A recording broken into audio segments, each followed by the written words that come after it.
Hello and welcome. A heavy weight of hope sits on the shoulders of US President-elect Barack Obama. Across the world, there's an expectation that relations between America and the international community will change dramatically when the Bush administration steps down. Right next door to the US sit the diverse countries of Latin America, some of which are dealing with major problems that will directly affect Washington's policies. But during the election campaign, there was little mention of the region, beyond brief references to Cuba and Venezuela. The new occupant of the White House has inherited quite a few issues. The American Free Trade Agreement failed to materialize as Washington largely dictated the terms. Aid to Latin America has dwindled, and the symbolic divide between North and South took on a physical form with the construction of a wall along the US-Mexican border.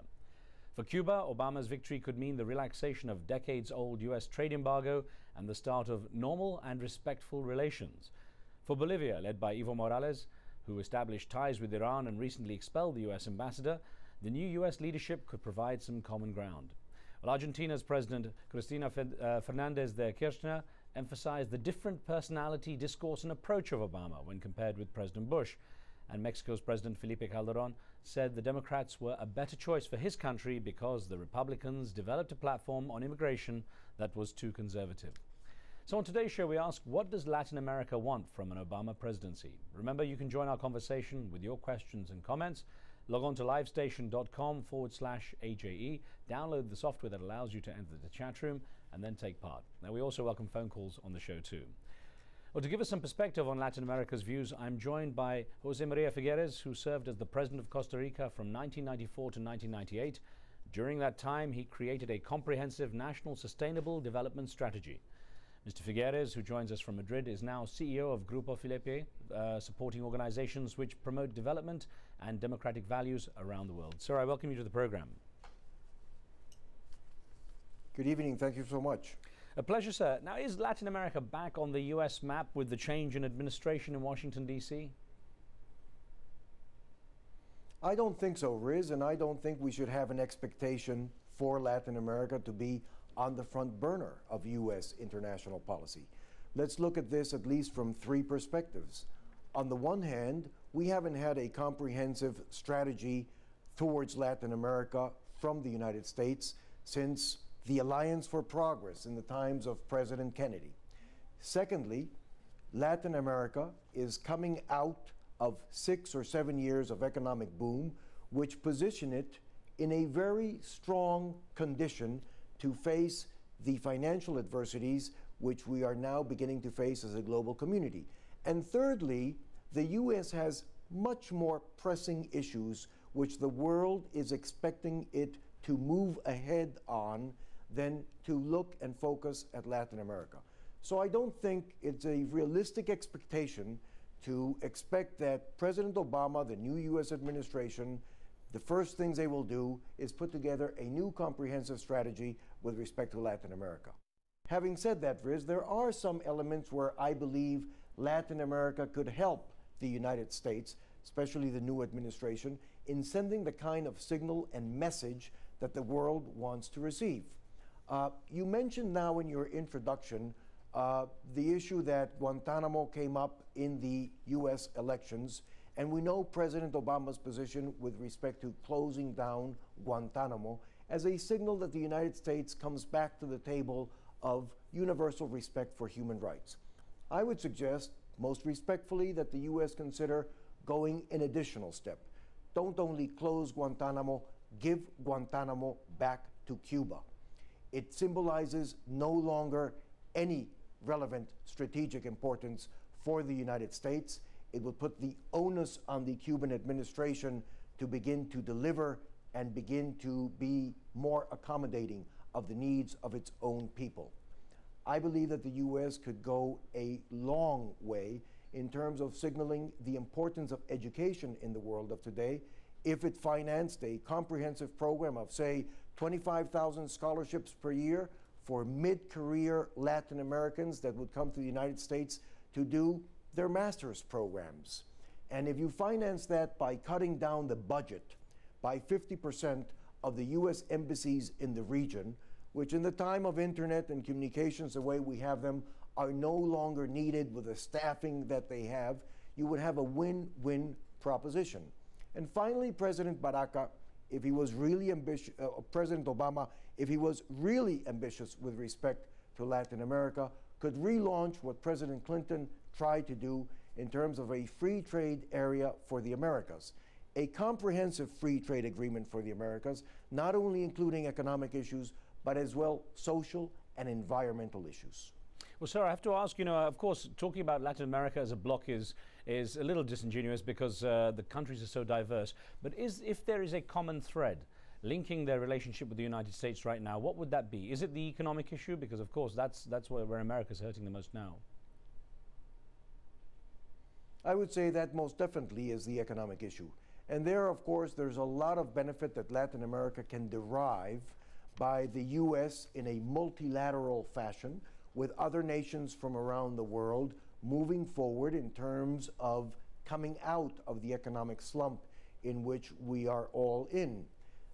The economic challenges we're facing will affect Latin America in at least 4 different but very precise ways. Number one, we are going to see markets for our products decreased as the economic contagion moves throughout the developed world to which Latin America exports its products. We're going to have less access to those markets. Number two, we're going to have less credit, which is so vital to the region in terms of its development opportunities and, quite frankly, the challenges we still face in terms of financing development. Number three, we're going to see less of an investment flow towards the Latin American region. In some cases, we have already seen a capital outflow of markets, such as in the case of Brazil, for example. And number four, we are going to see less remittances coming into the region as Latin Americans working in the United States and in other parts of the world lose their jobs, lose the purchasing power of their earnings, and therefore begin to send less remittances to their family back home. Right.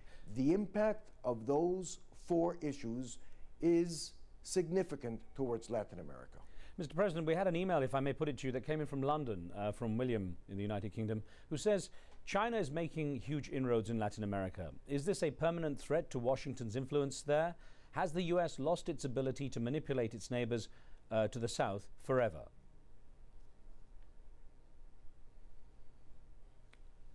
China has been, in many ways, the reason for which Latin America has grown in the way it has grown during the 6 or 8 years.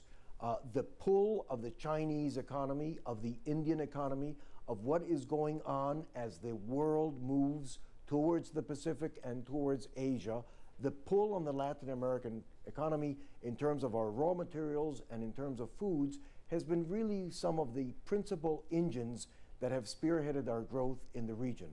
I would hope that that would continue. But of course, you now have a white paper that has been put out by the Chinese administration where they begin to home in on the tremendous potential of establishing a further, deeper relationship with Latin America. It is no coincidence that President Hu Jintao in the next days will be visiting 3 Latin American capitals in an effort to deepen the relationships with Latin America, which quite frankly for the region would be a very positive event. Latin America should be increasingly outward looking. It should not only consolidate its commercial relationships with the northern part of the hemisphere and with Europe, it should also look towards Asia. And in that, some countries have already done it very well, for example, such as Chile, such as Brazil. We have an email that came in from our live station chat room. There are a number of people in there chatting as we go live now with the show. And from Miami, one of our viewers is saying, do all the socialists in Latin America want Obama because he is soft? No, I don't believe so. I believe the world wants President Obama, and the world was hoping that President Obama would win the election because the world needs at least 3 things from the United States, given its preeminence in the globe of today. It needs a United States which exports optimism instead of fear, terror, and war. The world is in a bad mood, and we need to get in a much better mood. It needs a United States which again exports optimism. The world needs a United States which looks at the world in an inclusive, harmonizing fashion, not a United States that divides the world between who is with the United States and who is not with the United States. And the world needs a United States who clearly understands that we live in a multipolar world where no longer any one nation can help solve the challenges we face, and therefore a United States that returns to the table of multilateralism, working with partners around the world to be able to advance solutions on the global challenges we face. That is what Latin America expects of the United States, and I think, quite frankly, that is what the rest of the world expects of President Obama as well. Now, so what happens with those leaders, for example, Evo Morales, Hugo Chavez, Fidel Castro, who've won a lot of popular support at home for standing up to the U.S.? What happens now with a new president who perhaps might be more engaging? Does it affect their kind of relationship with the U.S. directly? I have the impression that a U.S. which engages Latin America can only win in Latin America. You mentioned at the beginning of the show, Riz, that we have many different Latin Americas. And each one of the countries that you have mentioned and many of the others in Latin America are very much their own identity and very much the product of their own circumstances. But the resentment that you feel in Latin America towards, sometimes as manifested the United States, is not so much a resentment towards the United States as it is a resentment towards being excluded from the tremendous amount of globalization that we have seen come forward in the last decade or even more so. You know, we touted globalization as the miracle cure that was going to allow everybody an opportunity, that was going to bring millions and millions of peoples out of poverty. And so far, we were able to do that only with a certain part of the population of these countries, but we still have a Latin America today where 50% of our population, full 250 million Latin Americans, are living in poverty. And Latin America continues to be today the continent which is less equal in terms of income distribution. That is a type of insatisfaction that you feel building up in Latin America. Right. That is what we have to address by global leaders that look at the world in a more inclusive fashion. Well, Mr. President, we have to take a short break now. We're going to be back in a moment. Now, as we pause, let me remind you, our viewers, you can join the conversation with your questions and comments by logging on to livestation.com and entering the chat room. You can see the debate taking place right there now below me. We'll be right back.